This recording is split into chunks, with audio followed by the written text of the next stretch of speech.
All right, welcome again. Thank you so much, Dr. Raymond, for adding me. I am trying to be live on several platforms at the same time because, again, tonight, what we want to share appears to be even more important.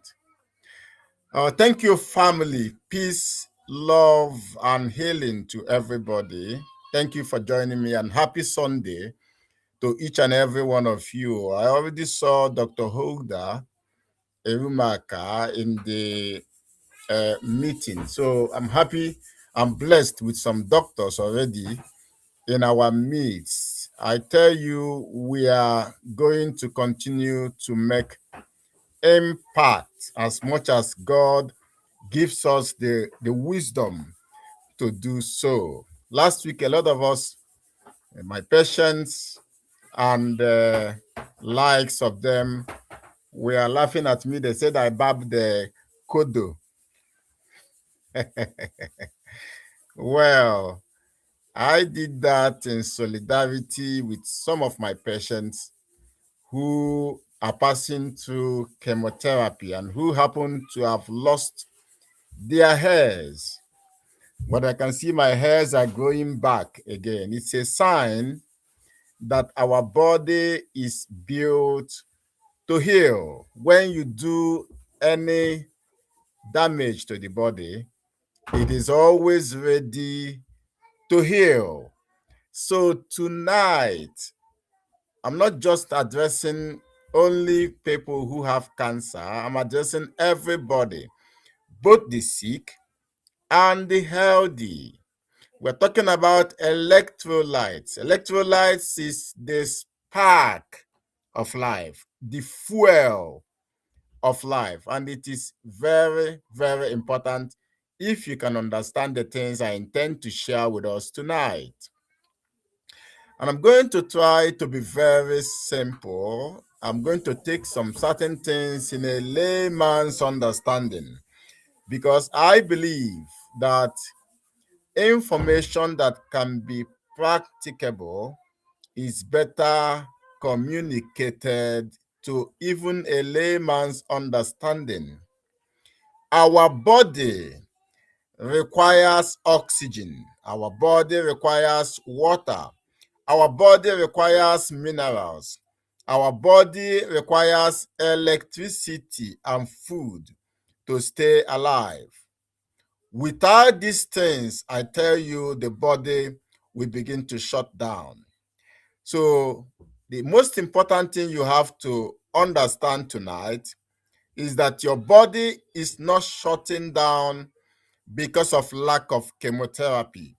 Your body is not shutting down because of lack of paracetamol. Your body is not shutting down because of lack of ciprofloxacin. Your body is shutting down because of lack of oxygen, because of lack of water, because of lack of minerals, because of lack of electricity, because of lack of food. These are the elements of life. And each and every one of us know the importance of these things as I have mentioned. Now let's start with plants. I call plants the first miracle. Remember, God created the heavens and then he created the earth. So there was a Garden of Eden created by God before he created Adam and Eve. Now, do you know that the plants are some of the smartest living things that God created? Because they take in sunlight, they take in water, and they take in carbon dioxide, and they turn these things into food. That is what we call photosynthesis. So plants will use a green chemical called chlorophyll. They use it to capture the sunlight. Now, you know, this chlorophyll, I liken it as a solar panel. It will trap the sun's energy and it will help to create life inside the plant. That is why the leaves are green. Now, there's another amazing part of the green coloring matter called the chlorophyll, especially as it is similar to our hemoglobin. Please follow me carefully. Our hemoglobin, remember, is in the human blood. Every of our blood cells, we have hemoglobin. Now, and I talked first of all the chlorophyll, which is green in color, and now the hemoglobin, which is red in color. They are similar. Do you know why? Because they carry life. So chlorophyll carry life in the plant, and hemoglobin carry life in the blood. It is not my quote.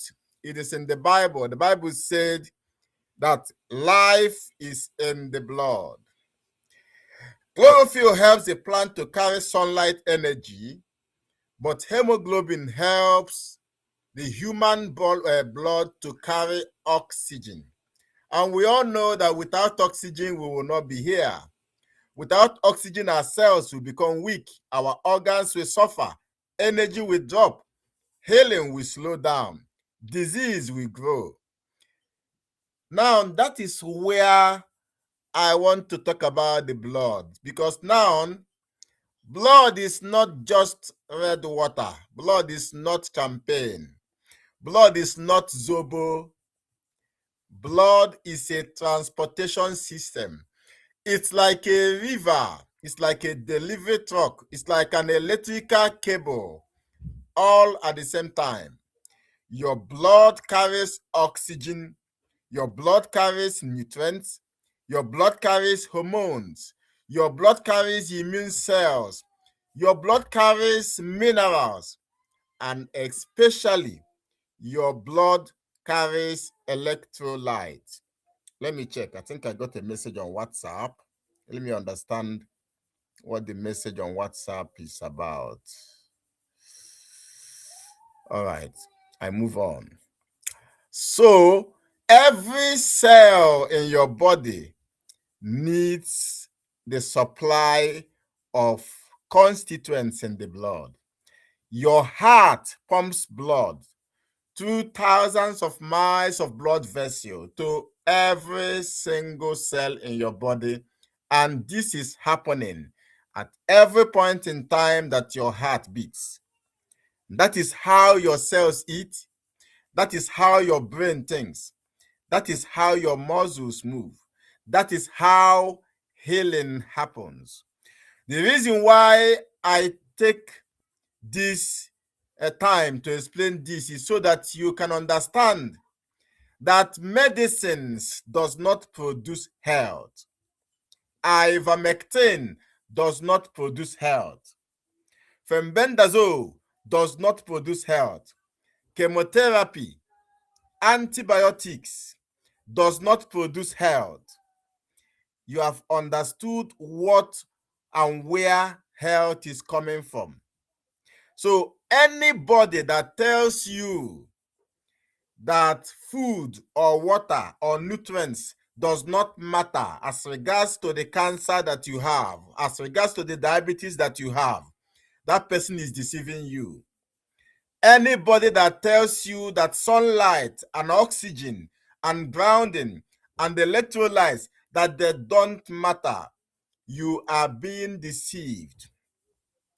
Now, just last week, when I was consulting a young lady, she said she's been having what is called breast cancer and lymphedema.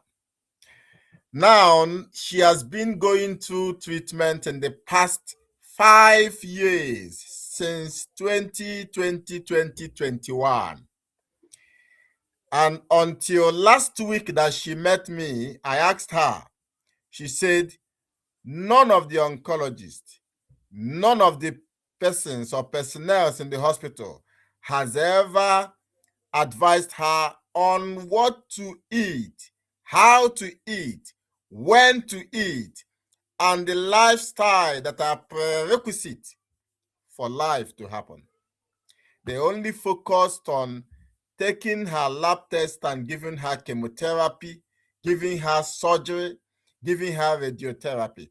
Nobody have ever sat down to say, please, Mrs., eat this or eat that. Stay under the sun, taking oxygen, do this or do that. And I asked her in the past 5 years, they were treating her condition and she was getting worse. In fact, when she sent me a video of herself and the cut she has on her neck and the lymphedema on her hands, it melted my heart again. That is why I'm saying anybody who tells you that food or oxygen or sunlight or grounding or all these things that I keep emphasizing on, anybody that tells you that they are not important, that person is deceiving you. Now, electrolytes are minerals that carry electrical charges. They are the body's electrical spark. For example, you have the sodium, you have the potassium, you have the magnesium, you have the calcium, you have the chloride, you have these minerals. They help your nerves to talk. They help your muscles to move, the magnesium. They help your heart to beat, the potassium. They help your brain to think. They help your cells to make energy. Without electrolytes, the body becomes weak. The body becomes confused. It is also true when you take a fake or an adulterated electrolyte. You can see the reason why I am not 100% in support of taking all kinds of supplements. I want to first of all see that you are taking enough nutrient-dense food to provide your body with all the supplements, with all the minerals, with all the electrolytes, so that you wouldn't have need again of spending money to go and buy supplements. Like last week, a patient was telling me that she wants to buy iron, that she needs ferrous sulfide, she needs that she needs blood. I say yes. Having gone through chemotherapy, you would have lost some blood cells. But what can we do? We can go to nature and borrow a leaf from nature. We can as well go to the beef liver and get some iron from there, and we'll be able to build our blood. Because your nerves, they will fire because of electricity. Your muscles will move because of electricity. And these electrolytes are what control that electricity. So when electrolytes are low, you will notice people will begin to feel tired. People will begin to feel dizzy. People will begin to feel weak. People will begin to feel anxious. People will begin to feel shaky. People will be confused. People will be dehydrated. And people will be constipated. And you will notice that people will be unable to breathe properly because they lack electrolytes. Now, let us look at what damages blood circulation. Imagine the blood river. If it becomes thick, if it becomes dirty, or if it becomes slow, or if it becomes sticky and blocked, that is what causes poor circulation. And poor circulation means your blood is not able now to take oxygen to your cells. Your blood is not able to take optimal amount of nutrients to your cells. Blood being thick means less healing. A lot of people come to my inbox and say they have cut, or maybe they have cancer, wounding cancer in the breast, and they're crying, why is it not healing? You can understand today. I'm trying to simplify it so that you know it's not because of deficiency of chemotherapy. That's not the reason why your breast is bleeding. It's not because of deficiency of radiotherapy. That's not the reason why your breast is bleeding. It is because it's lacking these basic electrolytes that will bring in healing. When your blood is not circulating properly, you will be noticing that you have more inflammation. So whenever I come on board and I'm teaching people who are having all sorts of pain, I say we need hyperthermia. We need to improve the heat in the body. I ask people to do steam inhalation. I ask people to apply castor oil on one part of the skin or the other. The reason is because we want to move the blood. Because I believe and I have seen practically that when the blood circulates, it will take away the pain. But if blood continues to be congested in the vessels, you will have more pain and you will have more disease because there will be a lot of metabolic waste in the blood that it tends to take away. But because it's not moving as it's supposed to, it is congesting in the vessels. So you have all those things causing auto intoxication and even killing the blood cells itself. And I've shared several times, if you are hypertensive, you will notice sometimes you used to have headache. You will notice sometimes you used to have blood vision.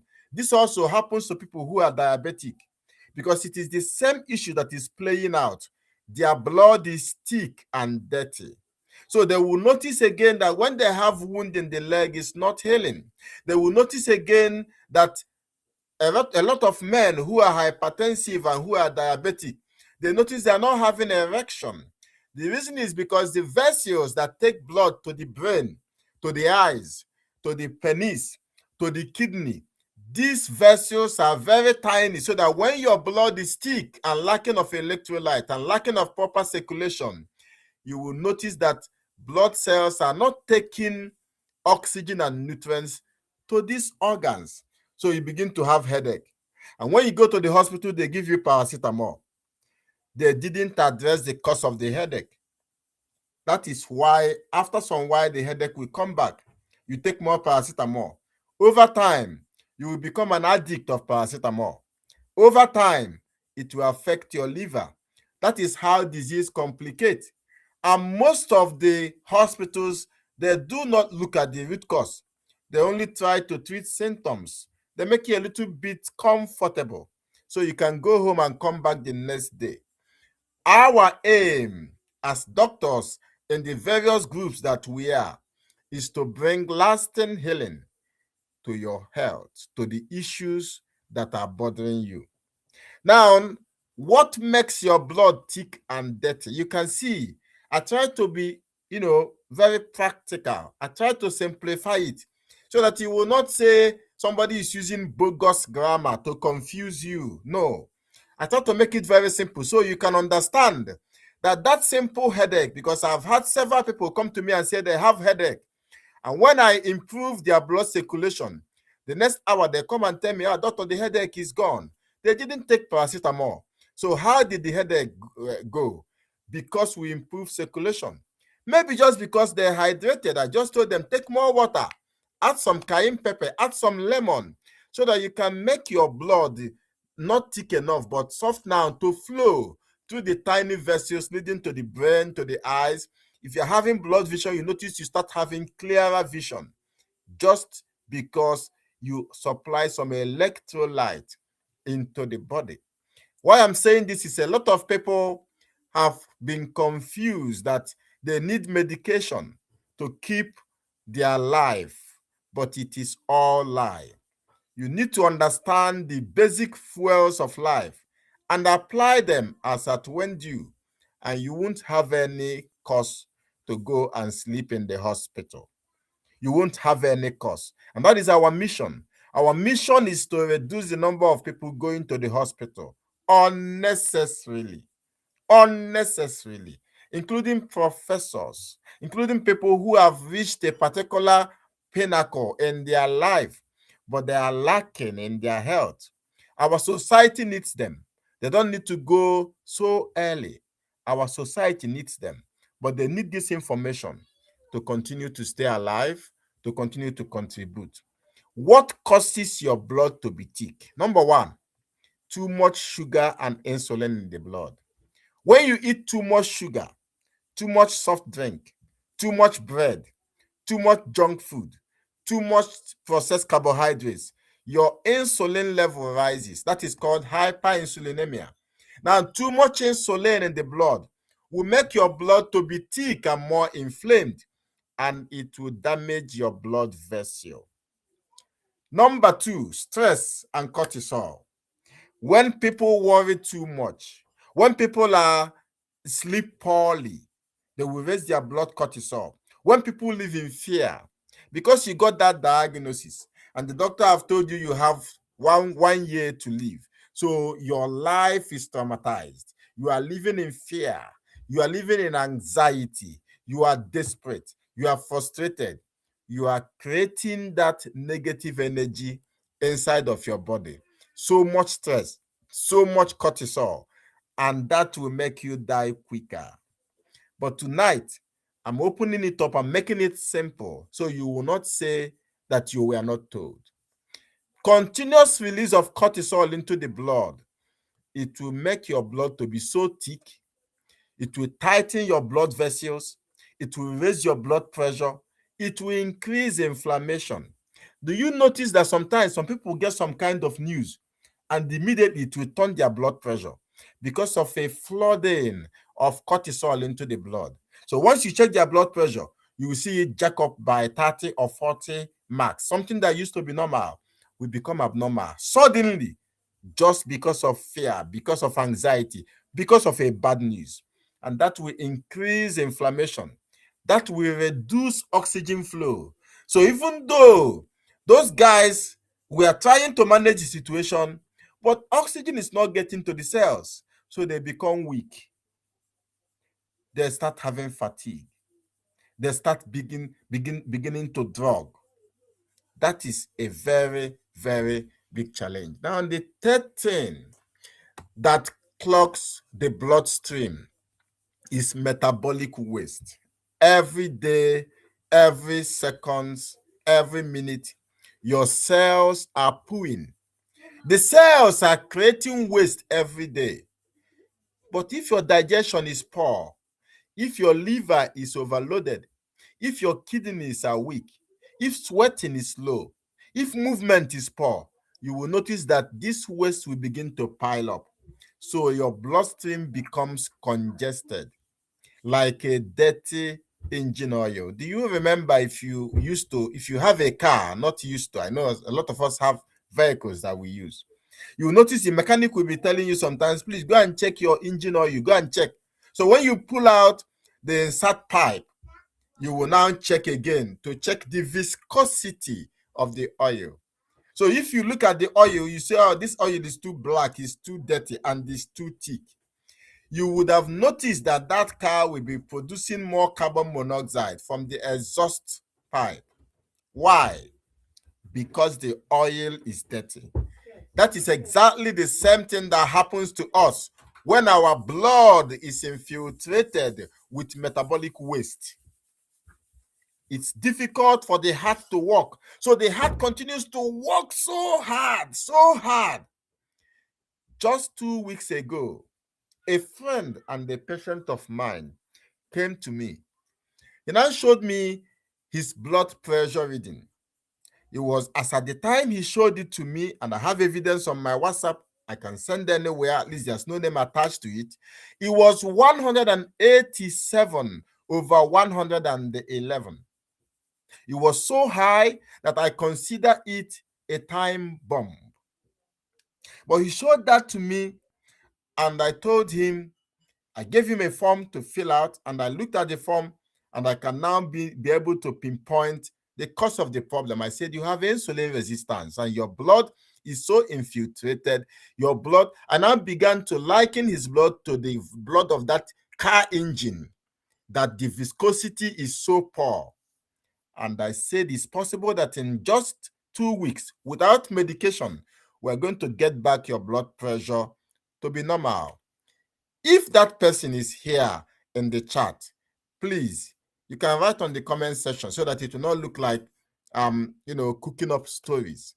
In 7 days of not eating his usual meals, in 7 days, because all the while before he came, he didn't get any advice on how to fuel his body with the right electrolytes.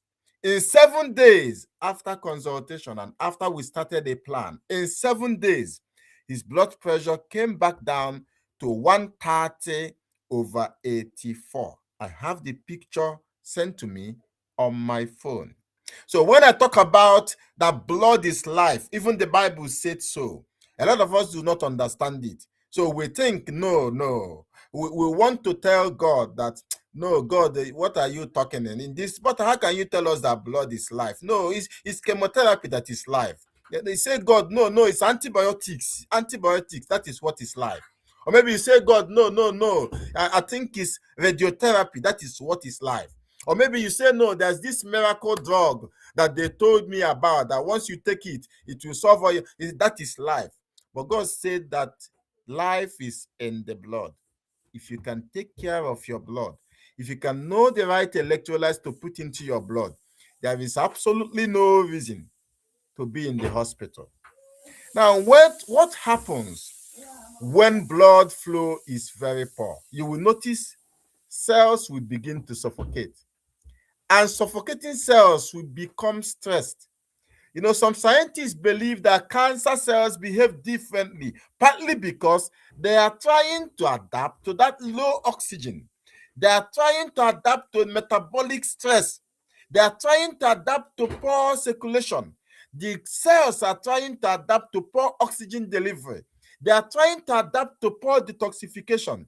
They are trying to adapt to that poor nutrient delivery. That is why they are cancerous cells. That's why I tell some people when they come to my inbox, I say, it is these same cells, your cells, that are cancer. This is your cells we are talking about. They didn't fall from heaven. They didn't come from hell. They were not fired to you from one uncle in the village that is a wicked uncle, a wicked aunt, or a witch, or a wizard. They came from your body. And it's because of the accumulation of assaults that you place on your cells. So they begin to learn, how can we cope? How can we cope in an environment where there is no nutrient? They begin to learn, how can we cope in an environment where there's so much toxin? They begin to learn, how can we cope in an environment where there's not enough oxygen? That is how the cancer cells develop, so that they will now become more resilient. So the cancer cells are you. They are your mistake, unfortunately. They are your mistake. But I am not playing the blame game. I am not saying that you have failed. That you have cancer is only a sign that there needs to be an adjustment. There needs to be a correction. That you have to take some step. That you have cancer does not mean you want to go and fire cancer with mustard gas from chemotherapy. No. It's just for you to sit back and say, why did I have cancer?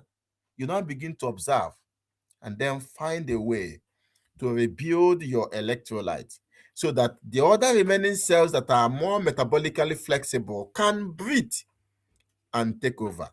Eventually, every cell has its own time. It will mature and die.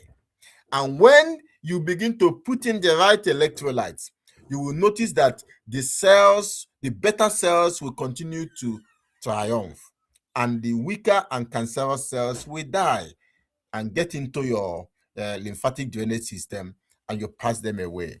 Now, how do you improve blood circulation? Very important. By hydration. Do you know that a lot of people who are hypertensive, I tell them, is because you are not hydrating optimally. It's not because you lack amlodipine. It's not because you're not taking metformin. It's not because you're not taking glucophage and that is why your blood pressure is too high. No, it could be because you're not hydrating properly. Because water helps blood flow. Water is the number one best thinner. If you're hypertensive, hear me, you are not supposed to be taking, again, depending on your weight, you're not supposed to be taking anything less than 8 glasses of water in a day. Well, some of us live, in a way that we don't need water, because you travel from your house to your office, to your car, back to your office, back to your house. So you don't stretch, you don't exercise, you don't go under the sun. So there's absolutely nothing that makes you thirst for water. You're just taking water maybe because you took some food and you now flush it down again with water, neutralize the stomach acid that should help digest the food, and continue to complicate the issue because you are posing even more stress on yourself, because the only time you drink water is when you eat. And as I'm talking to you, a lot of the people that are under the sound of my voice are only drinking water when they eat. But that's not supposed to be the routine. Water is very important. Then apart from water, again, you need minerals, not only water. And that's where the electrolytes come in. The good electrolytes will help blood to flow. It will help your nerves to communicate effectively. It will help for oxygen delivery. It will help for hydration. Do you notice that sometimes you drink water and you still feel thirsty? So you know it's not water alone that you need. You need the electrolytes. Electrolytes will help for muscle function. Electrolytes will help for cellular energy. So that is why it is important. I'm going to come to talk about it, not just about supplements, but about natural things that you can use to introduce electrolytes to the body. The next thing you need is movement. Movement. Just walking alone will help the blood to pump. Now, last week I was talking about the lymphatic drainage system. I said our circulatory system as humans work by the heart pumping, but our lymphatic drainage system, which is the greatest system that supports the immune system, without it, it's difficult for a lot of activities in the body, including metabolic waste and residues of medications and toxins and what have you, to get out of your body without the lymphatic system. Unfortunately, the lymphatic system does not work with the heart. It does not have a pump. It does not have, there's no other way to stimulate the lymphatic system. The only way is by exercise. The only way is either by skipping or using trampoline or jogging. These are the most efficient way to stimulate the lymphatic system. Do you now see the reason why when you have patients in the hospital who cannot move, they are bedridden, over time, they begin to rot in bed. When you move them, you notice that they're having bed sore and it's already attaching to the bed lining. You now have to force the bed lining out of their skin and pull out their skin. Their skin is rotting. Why? Because nothing is happening to move the lymphatic system. You can imagine that healing depends so strongly on movement. That is why I say, no matter how you feel the pain, still try to move. If you cannot move, please get a carer or get a friend or get a brother or a sister or a parent or anybody to at least administer massage to you. It doesn't have to go to school of massage to come and administer massage. Let them just administer massage anyhow. Or you can buy a massaging panel. I have one here. When I feel weak, maybe from work, and I feel like I cannot go to exercise, I try to stand on it and put it on. Yeah, I'm lazy, but at least it's shaking my body. It's helping to move my blood. These things are extremely important. Now, the next important thing is sunlight. The morning sun, I've said so often, it supports nitric oxide production, it supports circulation, it supports the hormones, it supports your mitochondria. Mitochondria, I call them the gate of life and death in every cell in the body. So in the trillions of cells in the body, they all have the mitochondria. Now, biology, our regular biology in secondary school call it, they say mitochondria is the powerhouse of the cell, the powerhouse of the cell. So you know that you are a bundle of cells.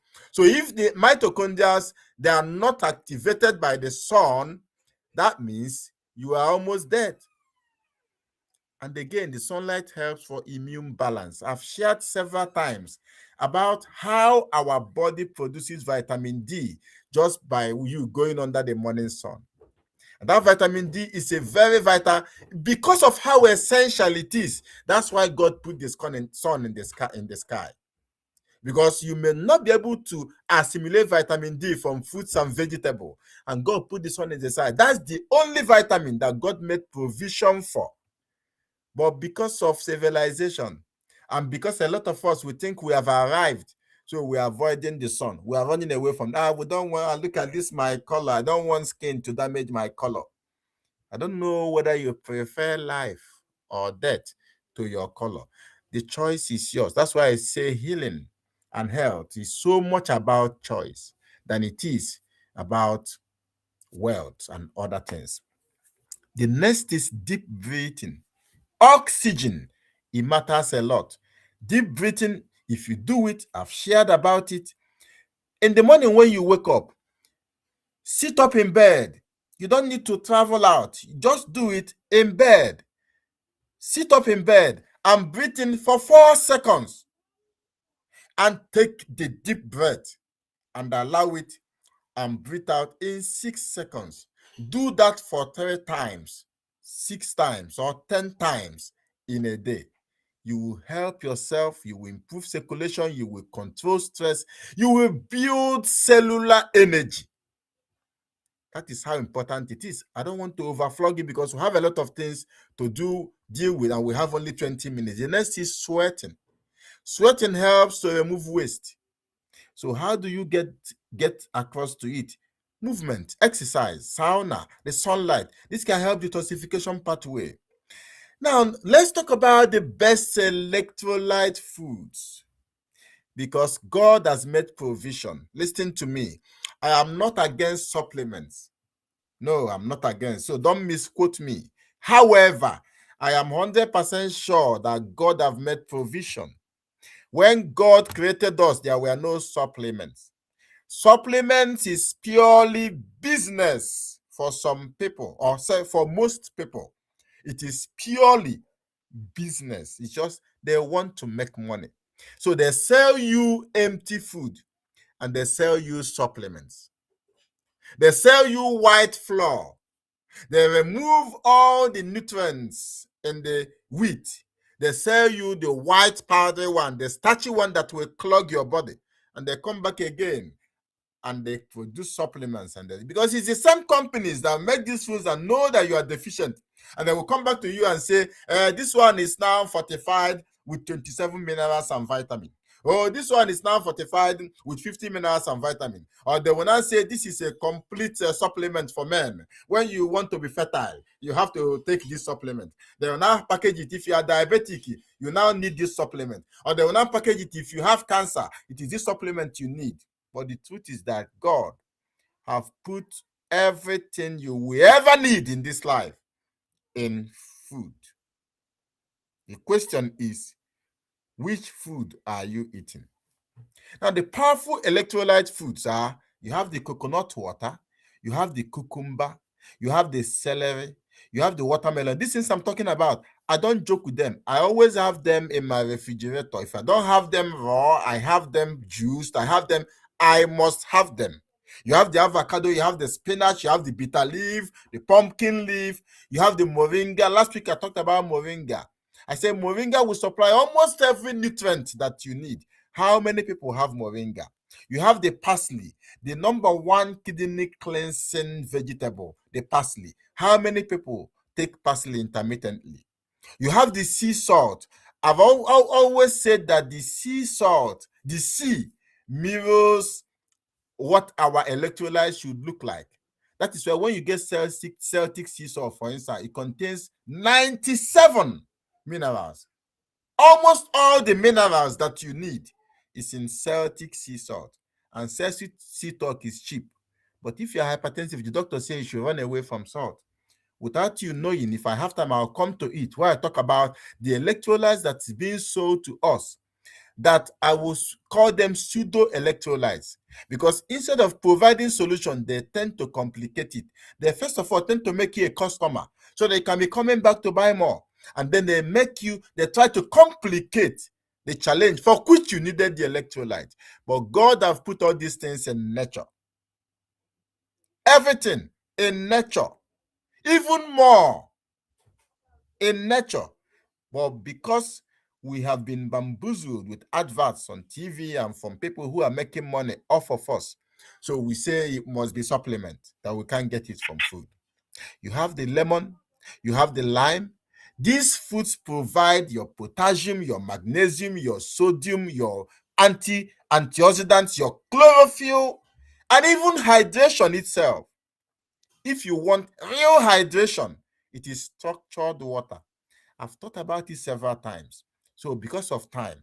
Now the chlorophyll is bodybuilding. All these dark green vegetables, they are rich in chlorophyll. I've always told you chlorophyll looks very similar to hemoglobin. And that is why many people feel stronger when they consume green leafy vegetables. You build back your blood when you take green juices, when you take wheatgrass, when you take spinach, when you take scent leaf. Why? Because that deep green coloring matter is similitude to the hemoglobin. So you are fueling your blood when you take chlorophyll rich foods, even if you take them in juices. I've shared testimonies. I talked about Reverend Malcolm of Hallelujah Acres, who had cancer, stage 4 cancer, but cured himself with wheatgrass. So you talk about the electrolytes that you introduce in your body. I'm not talking of the ones that will maybe skyrocket your sugar levels. No, I'm talking of all these ones I'm mentioning now. And you can notice I'm very selective. I'm not talking about pineapple here. I'm not talking about watermelon here. I'm not talking about some kind of, not as if you can't take them. Of course, if you don't have any health challenge, fruits are wonderful, 100% wonderful for you. But if you have any need, if your blood is congested, that is when you begin to be more intelligent and sensitive, because you need to support your blood quality minerals. You need to support oxygen transport. You need to support detoxification. Now, what about cancer? I've always said that cancer cells thrive in an environment where there is inflammation, where there is poor oxygen, where there is high sugar, and where there is stagnant circulation. So when you improve your oxygen delivery, when you improve blood flow, when you improve hydration, when you improve mineral balance, you improve your metabolic health. And that is the fastest way to support healing if you have cancer. I'm not saying electrolytes are the direct cure for cancer, no, because there are several other things that I have mentioned in the past, like the sunlight, like grounding, a lot of things I've mentioned. So it's not only about electrolyte, because it's not only lack of electrolyte that causes cancer. Not taking in proper oxygen may have caused your cancer. Introducing all sorts of hormonal drugs may have caused cancer. Damaging your gut microbiome with antibiotics may have caused cancer. So if I come here now, I will be deceiving you if I tell you that only if you take electrolytes that your cancer cannot go. So electrolyte is not um, uh, the direct cure for cancer, but indirectly they are part of the core. That's why I say they are part of, supporting normal body cellular function, supporting hydration, supporting circulation, supporting your resilience, metabolic resilience, your capacity to stay the what it takes, building what it takes for you to overcome that condition called cancer. Now, I said earlier, because now we have only 10 minutes more. Do you know people consume electrolytes in different forms that the body struggle to use? You take electrolytes, of course, they are powerful minerals, but not every form of these minerals work well inside the body. There are some forms that are too processed. There are some forms that are poorly absorbed. There are some forms that are overloaded with sugar. Most of the supplements, especially the ones that they call gummies, that they're made for kids. I know some adults are taking these gummies. They are made with sugar. So how can the same thing that will infiltrate and damage your blood viscosity be the same thing that will bring in healing? If you want to heal, you must heal intelligently. Now, there are some electrolytes that are mixed with some harmful chemicals as preservatives so that they can sit longer in the shelf of the pharmaceutical company or store who is selling them to you. Now, there are some electrolytes that are already stripped away from their natural partners because God created everything and also created cofactors. That's why when you come to me and say you need iron to build the blood, I'm laughing at you. Iron is only one part. There are several other cofactors that you need to build the blood. When you come tell me and say you need calcium to build bone, I say calcium, calcium. There are several other minerals that you need to build the bone, not only calcium. So a lot of people are taking calcium and they're waiting to build the bone. Instead, they're having congestion in the blood. They're waiting to build their bone and they're having kidney stone. But they're taking calcium. Why is the bone not building? Why are they ending up with issues with their kidney, with their gallbladder, and what have you? That is why I say you must have to understand that nature created these things with their cofactors. They have to work in consonant with a lot of other things. That's why I recommend that instead of drinking an apple juice, it's better to eat an apple. Instead of drinking a watermelon juice, it's better to eat a watermelon because the fiber is a cofactor. It works in consonant with the juice. They go together so that when they get into your body, the rate of release of the sugar into your blood will be reduced because of the fiber that they are attached to. Nature is not foolish. God is not wicked. If we can follow his design, we will have less of the troubles that we have today. Because it's like, trying to fuel a car and you are putting in a dirty fuel inside it. The engine may still run, but it's not running properly because the electrolyte is adulterated. Take, for instance, sodium. The wrong kind of sodium is what I want to talk about because sodium is very important. It's important for your nerves, for your muscle, for hydration, for blood pressure. These things all depend on it. But many people consume sodium mainly from processed food because most of these things, they have sodium nitrates. The reason is because they want to improve the shelf life of those foods. You are eating instant noodles. You are eating canned foods, fast food, processed meats, all those processed meat, hot dog and what have you. They all have sodium, lots of sodium in them to preserve those meats. You are eating crisps, all these fried potatoes, they have so much sodium in them. You are eating packaged sauce or sausages. These things have sodium that are paired with preservatives. Sodiums are paired with seed oils. Sodiums are paired with additives. Sodiums are paired with excess sugar and very little potassium. So instead of this thing helping your body, it will now contribute to water retention. It will contribute to inflammation. It will contribute to poor circulation. It will contribute to blood pressure. And you come out and say that it's salt you took. You didn't take real salt. You took altered salt. That's why I recommend sea salt, mineral salt. Some people even take celery salt. I recommend Celtic sea salt or Himalayan sea salt. I even recommend bone broth because you will get enough sodium from these things, and they are natural and they come with their cofactors. The next is potassium. Without potassium, do you know that it will be difficult for your heart to beat properly, your muscles to relax, your blood vessels to open? Your cells cannot stay hydrated without potassium. But modern foods are heavily processed. So when these foods are refined, the potassium is usually removed completely.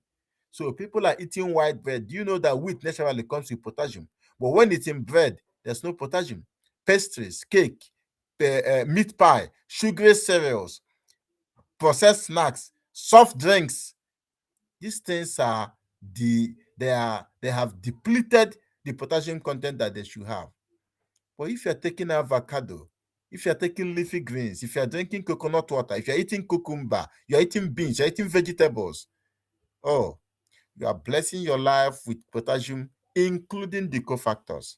So you are having the optimal amount of potassium you have. You are bringing balance, and that will bring in balance in your circulation and in your cellular activities. The next is magnesium. Very, very important. Now, there are some cheap forms that you can barely absorb, but magnesium is one of the most important minerals in the body. Magnesium, personally, I have my own. I have even supplement. Even though I try to eat a lot of avocados and nuts, but I still have supplement. That is how important magnesium is. It will help you to have optimal sleep. It will help your nerves. There are some people that come to me and they say their muscle is stitching or they're having a muscle pull or what have you. Magnesium. It will solve that muscle. It will quell the problem within 1 hour. For stress control, magnesium, it will relax your nerves so that you can sleep normal. You will be calm naturally. Magnesium can help to balance blood sugar. Magnesium can help in energy production. But you see, many supplements use very cheap magnesium, like magnesium oxide coming from the rock. Our body cannot effectively process magnesium oxide. The first time I got this information, something like 7 years ago, then I had magnesium oxide, coral, calcium, and all those other supplements that I got from, I think it's GNLD that time. But I had to dish, especially the magnesium oxide away, because I saw that it came in a form that my body cannot absorb properly.